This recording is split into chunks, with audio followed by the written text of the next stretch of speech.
అలా ఎప్పుడైతే మనం హ్యాపీగా ఉంటామో చాలా చాలా సీరియస్గా ఓకే చాలా సీరియస్గా జాగ్రత్తగా వింటే మీరు లాస్ట్ అడిగే క్వశ్చన్కి సమాధానం చెప్పగలుగుతారు.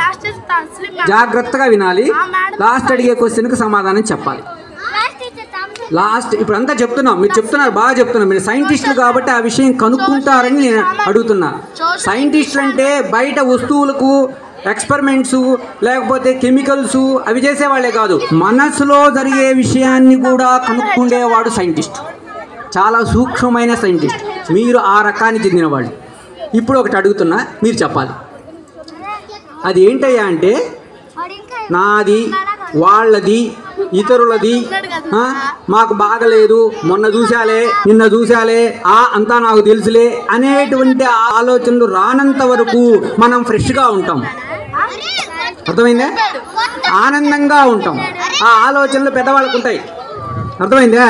వాళ్ళు ఆనందంగా ఉండలేరు. ఒకవేళ ఆనందపడ్డా ఈరోజు నవ్వుతారు, రేపు ఏడుస్తారు. అర్థమైందా? మనం అట్లా కాదు, మనం ఏడ్చిన క్షణమే మళ్ళీ ఆనందంగా ఫ్రెష్గా ఆడుకుంటుంటాం. అవునా కదా? సో అలా ఫ్రెష్గా ఉండాలంటే ఈ జాడ్యాన్ని అంటించుకోకూడదు. ఏ జాడ్యం? నాది, నేను, వాళ్ళది, వీళ్ళది, ఇటువంటి జాడ్యం అది ఒక పెద్ద రోగం.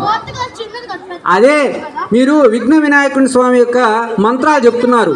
స్వామి బ్రాహ్మణులు అక్కడ కూర్చున్నటువంటి పూజారి స్వామి, ఆ మంత్రాలు మీరు విన్నారా? భవ సంచిత పాపౌఘ అని చెప్తారు, యానికానిచ పాపాని అని చెప్తారు.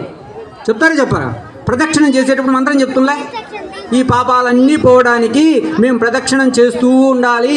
అలా మేము ప్రదక్షిణం చేశాం కాబట్టి మా పాపాలన్నీ పోయాయి. స్వామి నమస్కారం చేస్తామా చేయమా? చేస్తాం కదా, అందరూ చేస్తారు కదా. చుడిగారా లేదా? ముడి చుట్టూ తిరిగారా లేదా?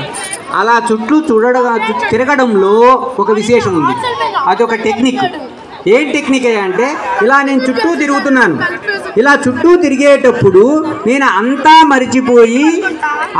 మరిచిపోయి ఈ విషయాలన్నీ మరిచిపోయి ఫ్రెష్గా ఉంటాను అని అర్థం.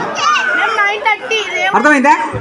ఎప్పుడైతే మనం అట్లా చుట్టూ తిరిగి నమస్కారం చేస్తున్నామో అప్పుడు ఆ పాపం అంటే ఏదైంది, నేను, నాది, అది, ఇది అని ఏర్పరచుకుంటాం కదా రోజుల వారి, దాన్ని వదిలించుకొని ఫ్రెష్గా ఉంటాం. అందుకని ప్రదక్షిణ.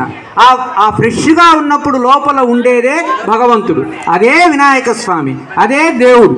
అర్థమైందా? లోపల మీరు గుండ్రంగా తిరుగుతూ ఉండండి, లోపల ఏముందో గుర్తించండి, అదే దేవుడు, అదే వినాయక స్వామి, అదే మనలో ఉన్నాడు. ఆయన్ను పెంచుకోగలిగితే ఏ సైంటిస్ట్ కూడా మనకంటే ఎక్కువ కాదు. అర్థమైందా? Very good. ఇప్పుడు ప్రదక్షిణ చేస్తూ ఉంటే ఫ్రెష్నెస్ వస్తుందా రాదా? వస్తుందా? ఆ ఫ్రెష్నెస్ ఉన్నంత వరకు మనము సైంటిస్టుతో సమానం. ఓకేనా?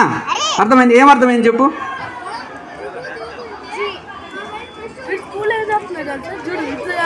Very good. ఇప్పుడు సరే, మీరంతా బాగా చెప్పారు కాబట్టి మీ అందరికీ థ్యాంక్స్. ఇక్కడ ఉన్నటువంటి పెద్దవారిలో, చిన్నవారిలో, ఇక్కడున్న వీళ్ళందరూ కూడా, పెద్దవాళ్ళు, చిన్నవాళ్ళు ఎవరైనా కూడా భగవంతుని యొక్క, పరమాత్మ యొక్క దైవాంశ సంభూతులు. పరమాత్మలో నుంచి ఒక ముక్కలాగా విడపిడి బయటికి వచ్చి దేహంలోకి వస్తే అదే మనం. అర్థమైందా?